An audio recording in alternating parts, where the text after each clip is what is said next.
Maswerteng umaga po mga ka-STL. Narito na po ang resulta ng STL Bulacan para sa araw na to, 1st of February 24, 2026, araw ng Martes. Naway yung mga natayaan niyo pong mga numero kanina ay manalo nawa ngayong umagang ito, 11 AM. Kaya't kunin niyo na po ang inyong mga ticket. Narito na po ang resulta.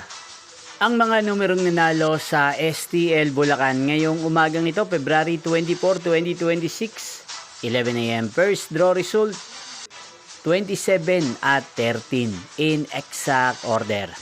Again, 27 at 13.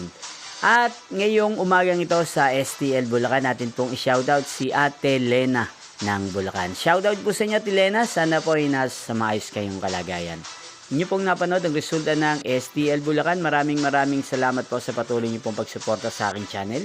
Magkita-kita pong muli tayo mamayang 4 PM para second draw result ng STL Bulacan.